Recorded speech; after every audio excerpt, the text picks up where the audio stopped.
This podcast is a quest for well-being, a quest for a meaningful life through the exploration of fundamental truth. Enlightening ideas, insights on physical, mental, and spiritual health. The inspiration is love. The aspiration is to awaken new ways of thinking that can lead us to a new way of being well. Welcome to Body, Mind, and Soul Healing Conversations.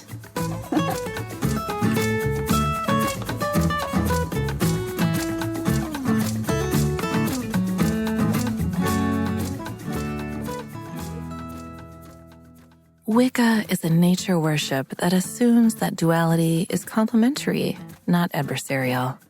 Like other opposites, evil and good coexist. They define each other. While there are such things as evil spirits, the more we focus on positive energies and build our alliances with the spirit realm, the stronger and more protected we become. In wholism, evil is the shadow power of good. It is seen as wounded or misguided energy that expresses itself as negativity, cruelty, fear, greed, war, and ignorance, which harms the greater good, such as fouling the water or clear-cutting a forest. For the most part, energy is neutral by nature and guided by intention. In other words, the assumption in Wicca is that we empower what we focus on. Valeria Teles interviews Susie Peltier, the author of Ancient Wisdom for Modern Needs, Discovering Taoist Wicca. Susie Palmer, also known as Lady Redhawk, has served the Lord and Lady as well as the principle of holism for over 30 years. As a certified massage therapist, hypnotherapist, Reiki master, teacher, shaman, interfaith minister, auxiliary chaplain for UCSF Medical Center, third-degree Wiccan high priestess, and founder of the Neo-Wiccan tradition of Taoist Wicca. With a background in medical anthropology and a degree in holistic health, Susie was intrigued by the use of ritual as an ancient healing tool. She wondered, how does ritual work? What makes this ancient art form so adaptable that it was used for healing worldwide for thousands of years by cultures with very different belief systems? There had to be something practical about it, so why is it virtually absent from modern culture? She wondered how ritual works and if it could be used to address the epidemic of stress and other modern ills. Could ritual help restore the balance, belonging, and empowerment missing in our current cultural values? 26 years ago, she gathered a few friends together to run a unique spiritual and social experiment to explore these questions. This experiment evolved into the practice of Taoist Wicca, with practitioners in small covens across the U.S., and an email circle list offering an extended Wiccan and Reiki community to people across the globe. She has written and hosted 2 internet radio shows. Spiritually Speaking, Ancient Wisdom for Modern Needs can be found on voiceamerica.com/show 2033/spiritually-speaking and Hidden Connections, Exploring the Body-Mind-Spirit Complex, produced by elevatedRadioFM.com, is archived on SusiePeltier.com. Her videos discussing the Sabbats and other exciting conversations can be found at youtube.com/user/Ms. Susie Peltier. Meet Susie at TaoistWicca.com and SusiePeltier.com. Here's the interview with Susie Peltier.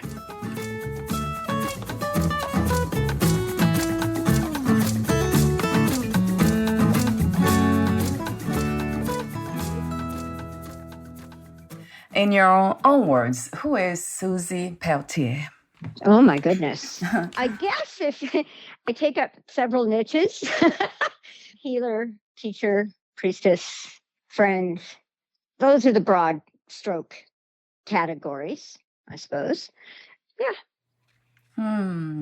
Yeah, it sounds very simple, doesn't it? The labels that we carry. But What would you call that, Susie? I know we carry, even gender, right? Being female, male, all that, and it plays a huge role in us as human beings, the way we operate and on what we do and how we think. I wonder if we can somehow come from a space that's not, let's say, attached to labels. Is it possible to navigate this reality without belief systems and concepts about ourselves? I think the best we can do is evolve. And so as we evolve, we grow into and out of phases and identities.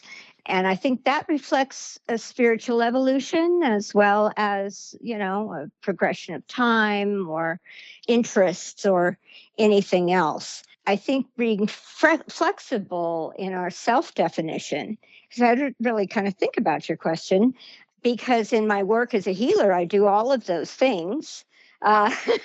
Just simply in a different setting.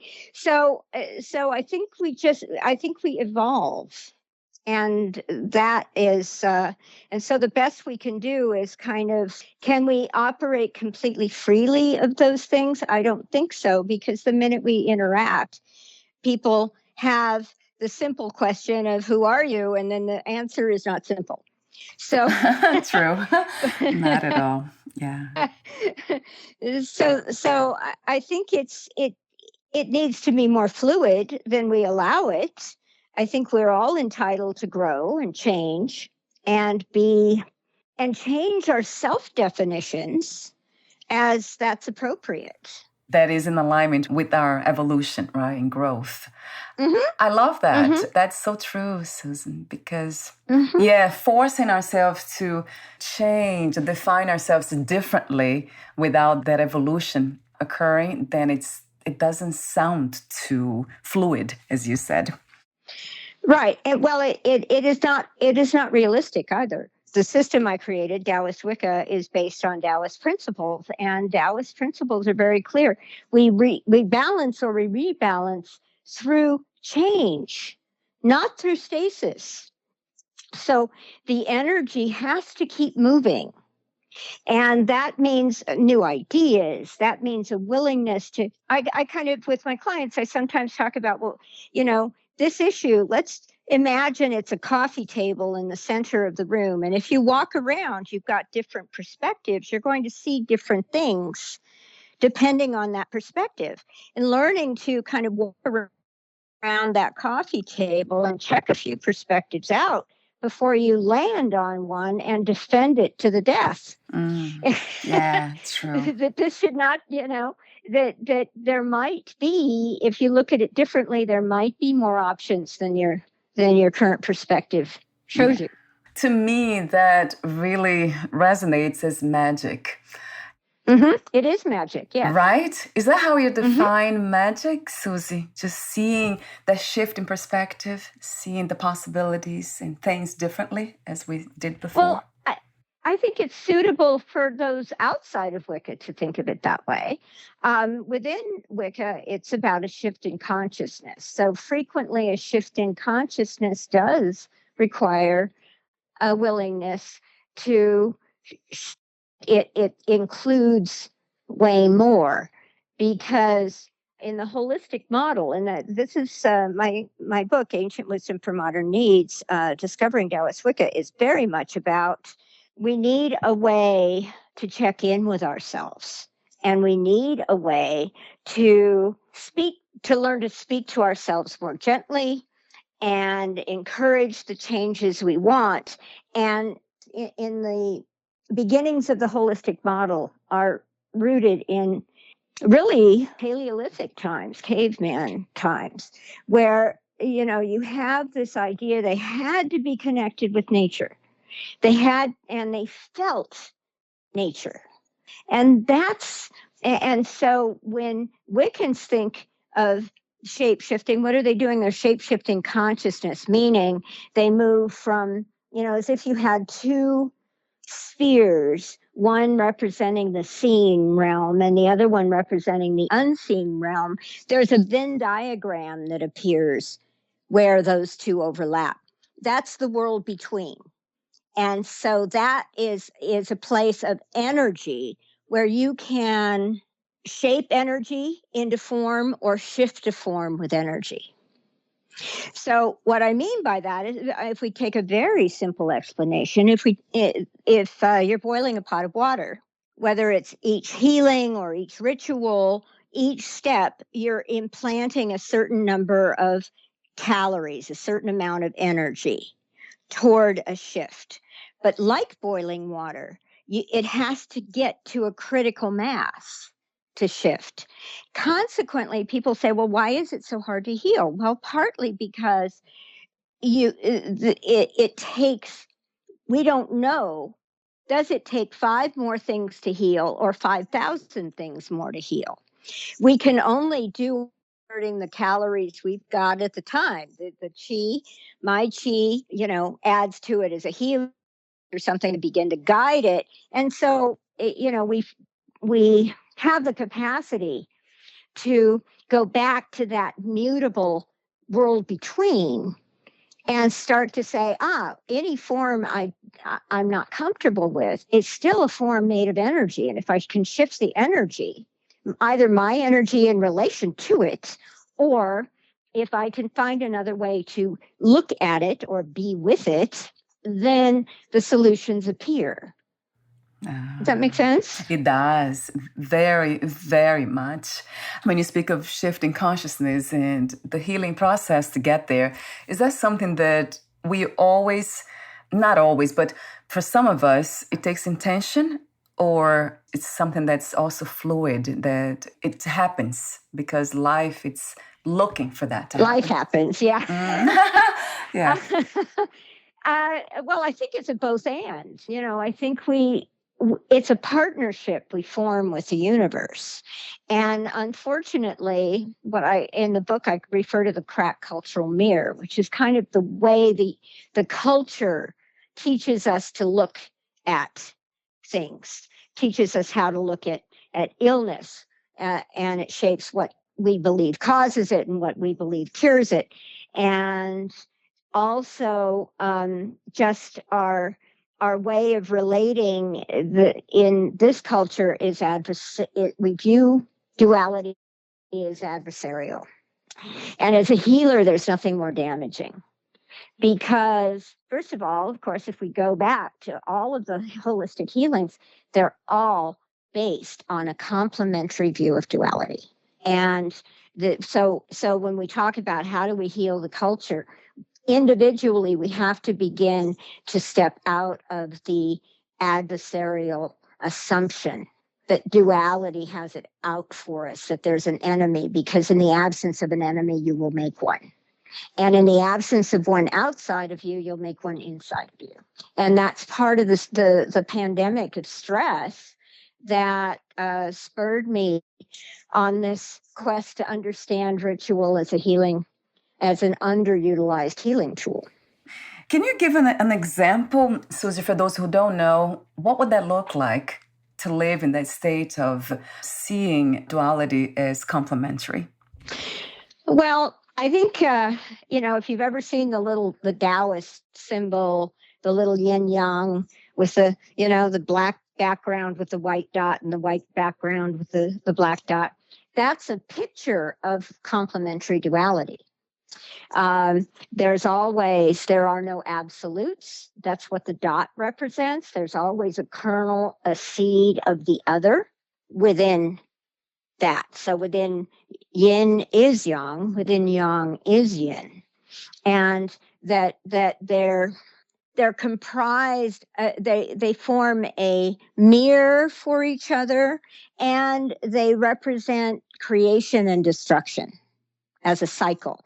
And so in looking at Taoist Wicca, I've adapted that symbol to the Wheel of the Year, which is the annual cycle that we go through every single year, the seasonal cycle.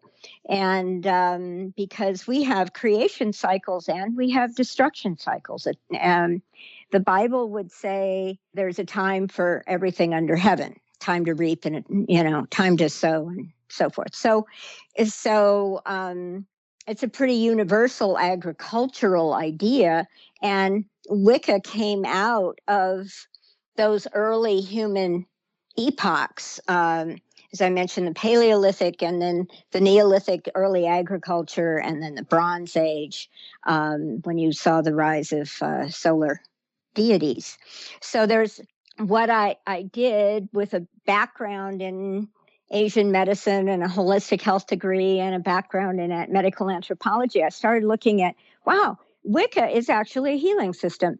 And it's very similar to Taoism, and it's very similar to the chakras. Why is not anybody explored that? I've never seen a book that discusses Wicca as a holistic healing system, but it is. It's a chi-based system. It operates on the assumption and the perception of vital life force energy. I have some passages in your book that really caught my attention, and one of which you mentioned earlier about the connection with nature, so that how fundamental that is. And I often wonder why, because we are nature, right? So we are not apart from nature. But what is that about plants and animals and the earth itself that really kind of speaks to a part of us that is, would you say, that is unconscious of that power, or kind of, it makes me wonder? I think we have to remove the lens of modern culture.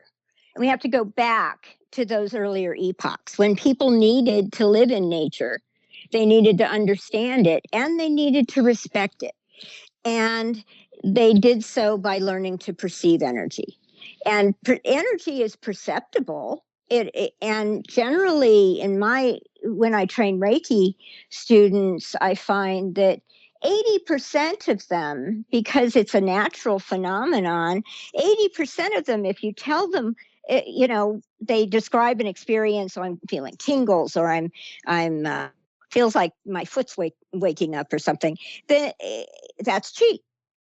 Oh yeah. When you talk to your dog and you get an answer, you're talking through chi. You're talking your energy speaking to the energy of your dog and back at you, right? So we're not only connected by chi, because we're all enlivened by chi, quite literally. Then like attracts like. You can feel, you are alive and I am alive, and through that life force we do in some way communicate with each other. Occasionally I like watching those zoo shows, You do. and especially because I have horrible allergies and can't ever go to a zoo. It's really fun to kind of see behind the scenes. And it's amazing, these still very wild animals, all kinds of animals that you wouldn't think you could train to do anything. They undertake a very slow training to get them accustomed to the checkups they have to do occasionally and so forth, build that trust between the keepers that will allow the animal to keep their mouth open for an extended period of time, or allow them to look at an abscess or something, So that is done through chi. So life force.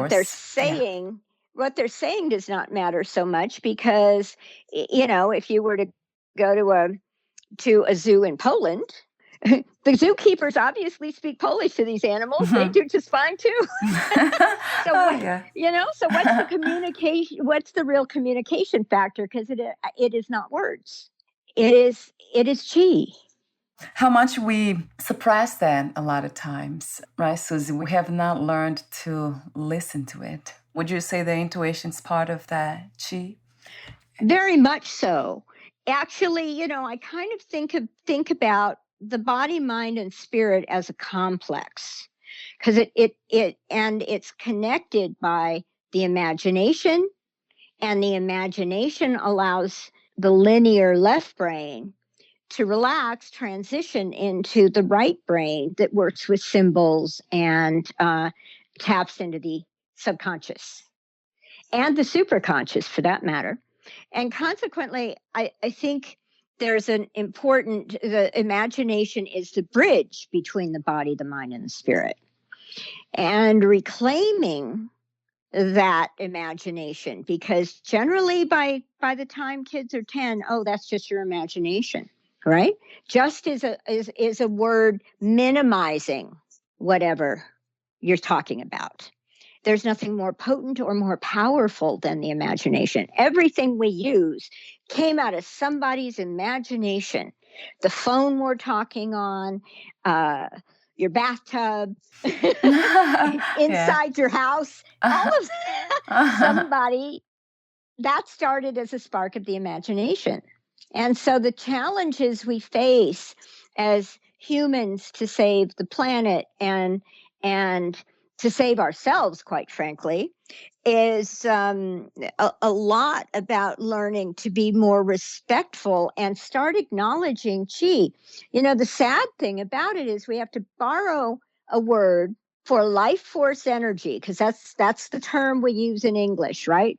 3 words to be able to say chi.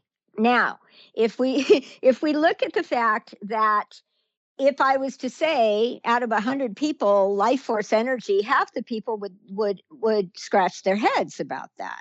At least that, if not more. Consequently, we have to borrow a word from another language and as we do not have the concept in this culture. Right.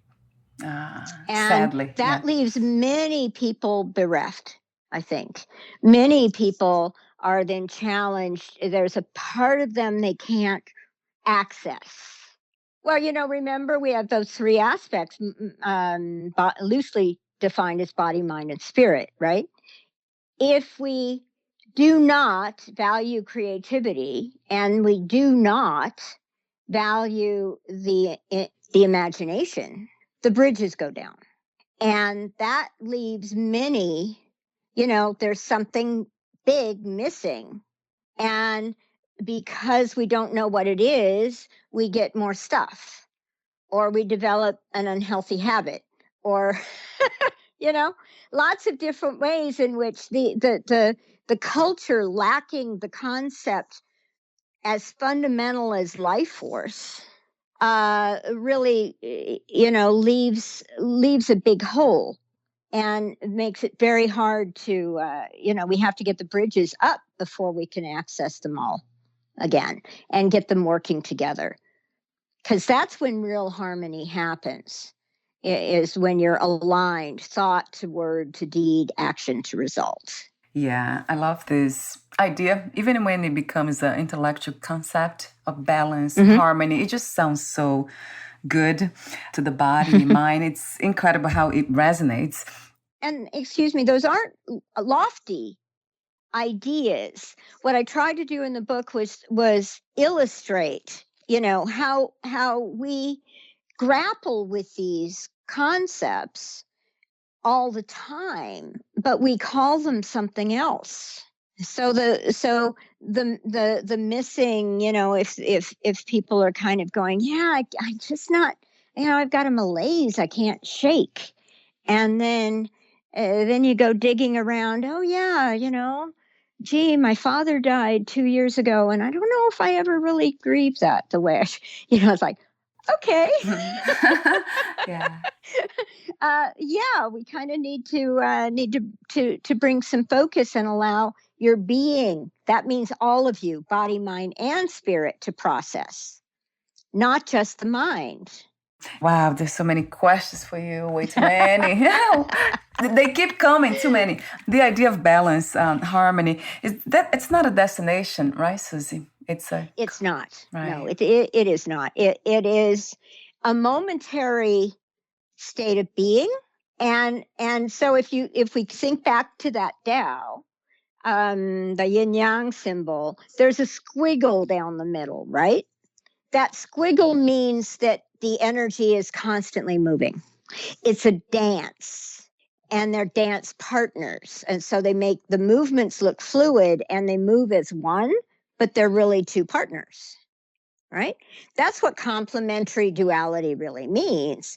And that change is always there, because that's the only way we can create balance. We can't create balance as a stasis.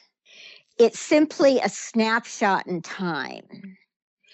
And the goal is to string as many of those snapshots, positive snapshots together, but recognizing that things are until they change. And things are always changing, even when we don't want them to, even when we got it wired just right. Isn't it funny? Change happens, Yeah. But we've created in that view of adversarial duality, we have created an enemy of change, when change is the natural means through which we create balance. Yeah, so we're really working against ourselves. And as a healer, I just kind of thought, well, why was ritual used for thousands of years around the globe? Cultures that had nothing to do with each other did healing rituals, for example. Built when they finally built cities or temple complexes, they usually were aligned with the heavens and with the equinoxes and solstices. So it was an attempt to remain in alignment with change and use the impetus of change instead of fighting it. And that's the process of Taoist Wicca. The wheel of the year is an agricultural calendar. And consequently, we have our planting, half of the year is planting, or that's your creation cycle. Half of the year is your harvest. That's your destruction cycle. And consequently, if we tailor make the introspection to coincide with these touchstones that the Sabbats represent, then we can cultivate ourselves and begin to use the energy of a particular Sabbat in a way that we harness that energy and can use it better, more efficiently, more effectively toward the things we want rather than toward the things we don't want. I wonder if there's a form of moving that feels so good to the body, mind, and spirit that we don't even notice that it's moving. Like now it is moving. Everything is moving, but it flows. That's what it is. It seems like that's what it is, right, Suzy? There's a feeling of a state of flow when we are not resisting to change. Precisely. And so we've created a very sick culture. It is literally making people sick with the adversarial duality. We see it. It's pervasive in our politics, the polarization, and everything's got a good, bad. I can't tell you how many clients have I've made a comment about the chi. Oh, is that good or bad? Well, yeah. Wow. It's neither one. Yeah. It's really about what the chi's doing right now. The chi might not be doing that in tomorrow or even an hour from now. But that's what it's doing now. And in healing, it's just about one mandate, one prime directive: move the chi. If you get enough chi moving, the person's being knows how to allocate that energy toward their highest good. So instead of trying to plan it, okay, well, I have to work on the liver, I have to be in the liver. No. Yeah. Yeah. Not necessarily. We have to get enough chi moving that the body has something to work with to rebalance.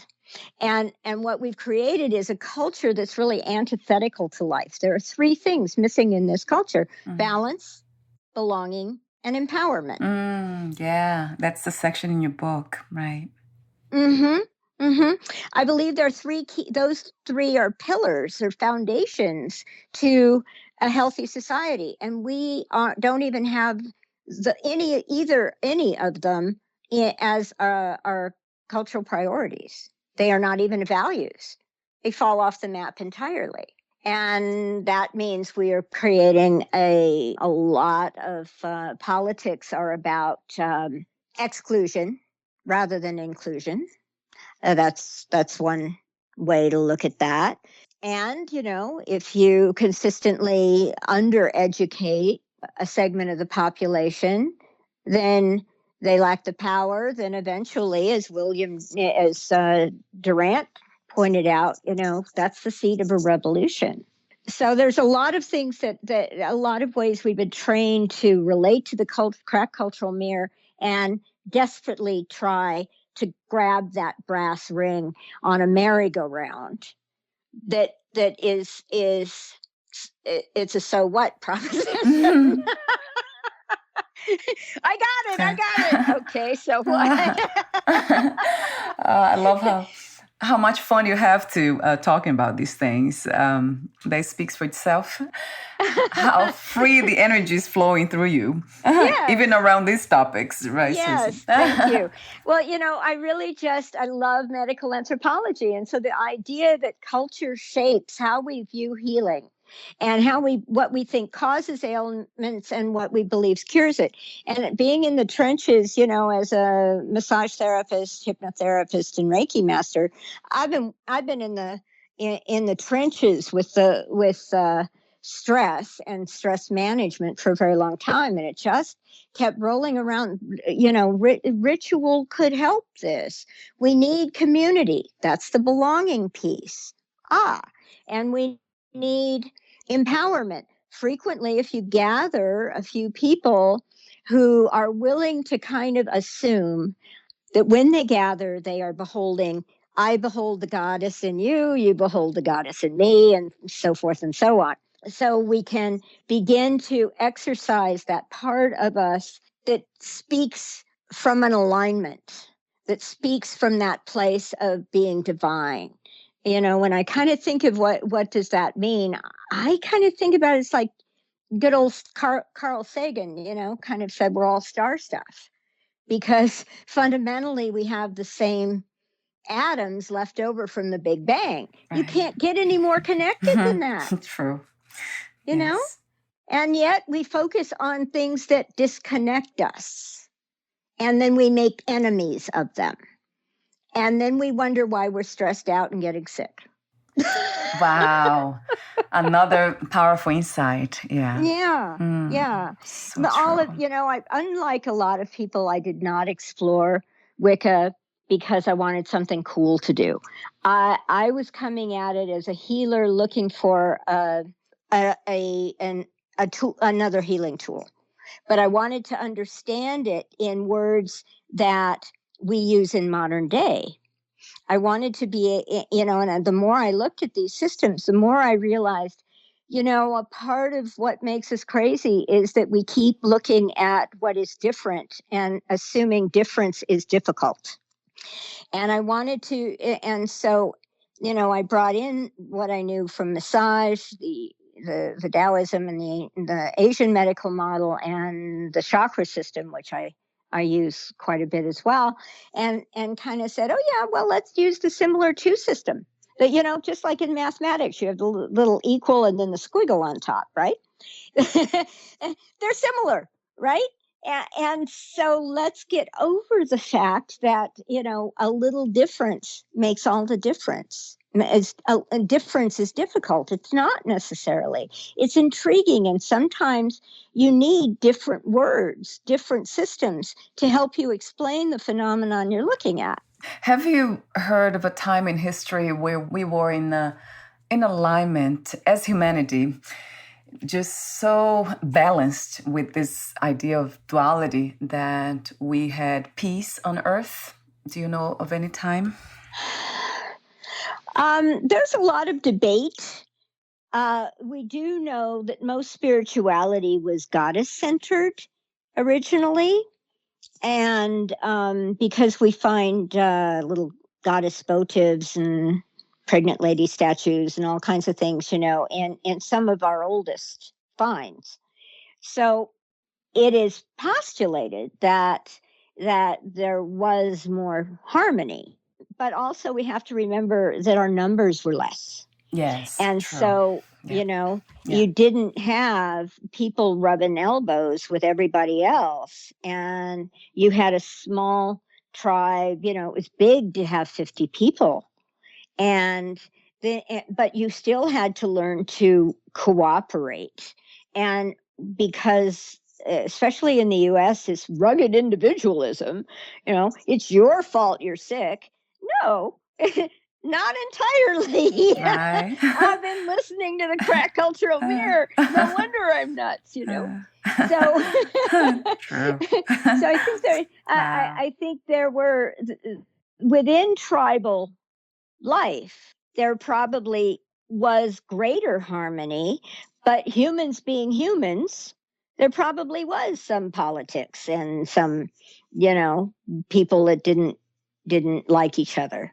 I don't think people in and of themselves were terribly different. I think the setting was very different, and they understood that in order to survive, they had to work together. And that didn't matter whether it was raising kids or bringing down a woolly mammoth. The point was you had to work together or none of you would make it. And if you got ostracized from the tribe, that was tantamount to a death sentence. And that is part of the reason we respond so viscerally to the need to belong. So that's the ancestral chords, right? Precisely. It's in our DNA, really. The survival, the impetus to survive, but we learn the art of cooperation, and we have unlearned it. It's deteriorating by the day, this capacity to work together toward a common good. The schisms are so great, we don't know what the common good is anymore, let alone work with that person. Oh, hell no. Yeah. Right, and so I think it was probably easier in a smaller group. But I think that humans are humans. And so I think they had the same failings and foibles that we do. They just kind of addressed or dealt with them differently. Yet they had a different system. Yes. Right. Or more wisdom, per se. Or saw the world differently, we see it very punitively. We relate to, if we are relating to a deity, generally that's punitive as well. And so I think the difficulty within one's spirit is a long brewing schism we've created between the body, the mind, and the spirit. And that's the reason I created Taoist Wicca, is to say, one, it would be great to have friends to play with, because I'm an only child. The other thing was just, okay, well, here I've got a wonderful group of people who are, who appreciate me and are going, willing to humor me. Let's run the experiment. Let's see if by coming together and working together in a ritual, can we support each other, and can we begin to bring out the best in each other? And it worked. And I've had a some kind of circle for 26 years. So my book, Ancient Wisdom for Modern Needs, Discovering Taoist Wicca, came out of that work. My friend said, well, we want to play, but you'll have to tell us what to say and why we're saying it. So I started with a little ritual scripts and did my little research, and gratefully, because I came up through a new college of California that's a very left of center alternative school, I knew how to do a practicum. I knew how to set up a tutorial. So I just said, okay, well, I'm really curious about this. Let me roll up my sleeves and see what I find out. And that's how the book and my upcoming book, Hidden Connections, Spiritual Self-Coaching and Seasonal Contemplations, is the companion essay piece. The first book, Ancient Wisdom, is kind of about the journey. It's about what I've learned and why I believe it's essential to our health. This is a stress management tool. And so it isn't being frivolous or anything like that. It's a way to keep yourself on track for the things that in your heart, you want to work on, and have a loving support system for that we encourage each other and brainstorm with each other and so forth. And then hidden connections is going to be the conceptual piece, the part that you can read a little bit daily, and for inspiration, or to look at the theme of a particular Sabbath and make it timely for you. So, for example, we're recording this on the 22nd of March. We're pretty much right on top of spring equinox. Spring equinox is equal. You see equal in the word equinox. Equinox simply means you've got an equal length day and night. And we have two of those. We have a spring equinox and an autumn equinox. Spring equinox, I focus on the importance of reclaiming our imagination and our creativity. This is key, because once again, if we're going to, we have to nurture the creative, because we've got a lot of problems we don't currently have solutions for. How are those solutions going to arise? Through the imagination. So we have to reclaim it. And Ostara is the name of that particular holiday in the agricultural calendar. And it's for a Saxon goddess that was named Ostara. And from it, you get the term Easter.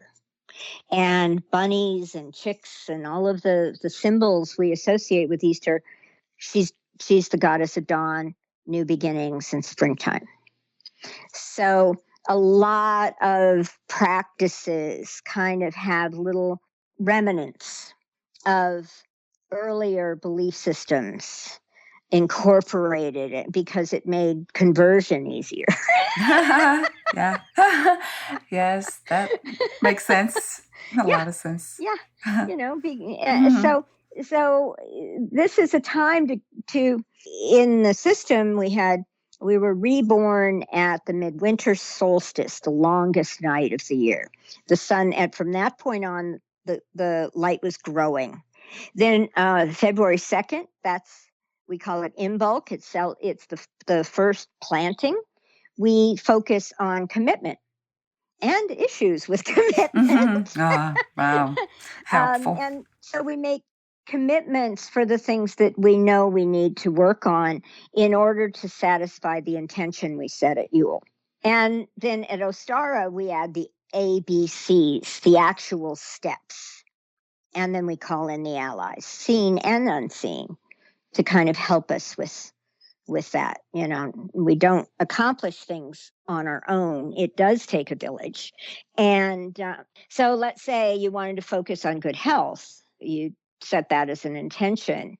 And then at Imbolc, you would set that as a commitment. You're really committed to it. But what are the steps you need to take? A, I need to see the dentist. B,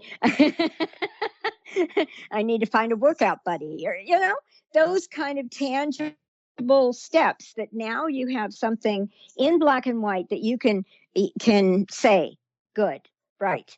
Now I know what I'm about. I will check things off.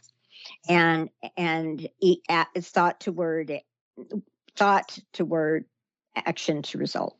So it's an entire, you're aligned in your being toward these things, and you touch bases in these 8 Sabbaths that celebrate these seasonal changes and the changes within us, because there's impetus to do certain kinds of work at certain times of the year.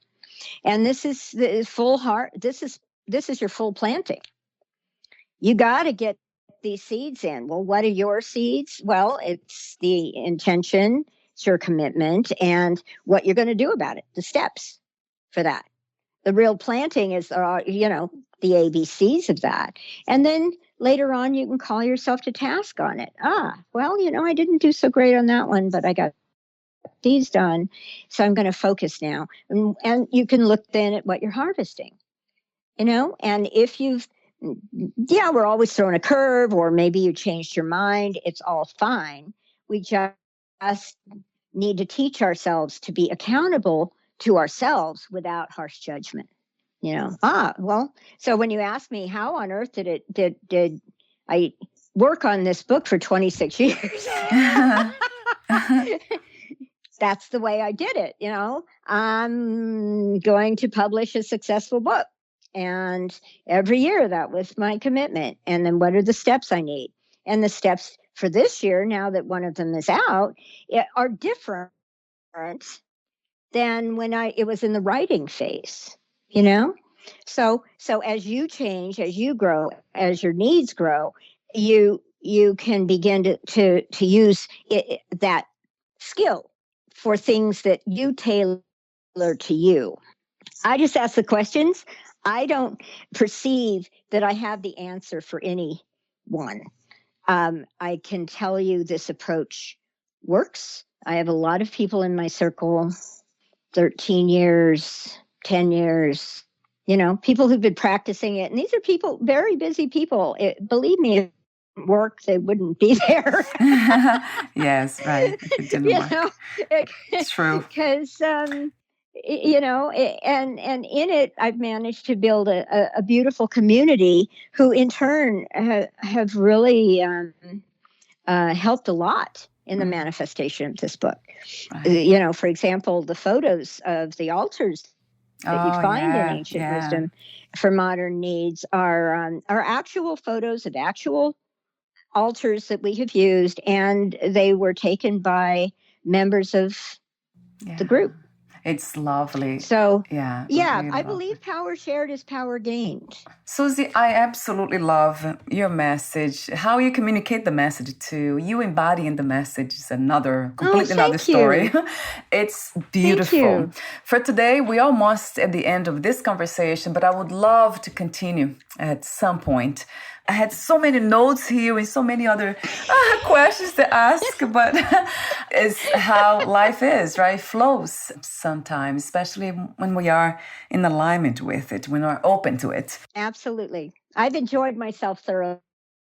Thank you so very much. Yeah, me too. So thank you so much again for being you and for being open to life. In your work, your book, of course, it's rich, and I had made so many notes here. Where can we find more information about you? Somebody wants to know more about what you do and how you do it. The best way to find you, what would that be? I have two websites. One is SuzyPeltier.com, and that's SuzyPeltier.com,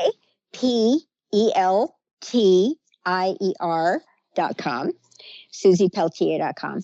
I also have Taoist Wicca.com. So that's T as in Tom, AOISTWICCA.com. Wonderful. I'll have those two links on your podcast profile too. Thank you so much again for your presence, message, and wisdom. And we'll talk soon. We'll be in touch again. My pleasure. Thanks for having me. Thank Bye-bye. you, Suzy. Bye.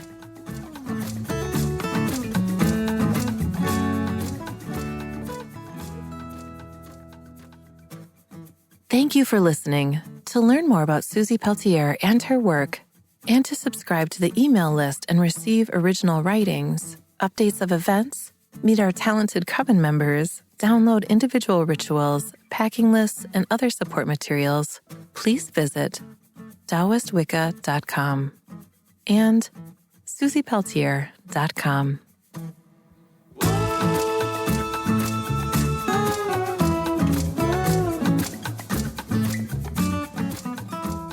To learn more about this podcast, please visit fitforjoy.org/podcast. Thank you again for listening, and bye for now.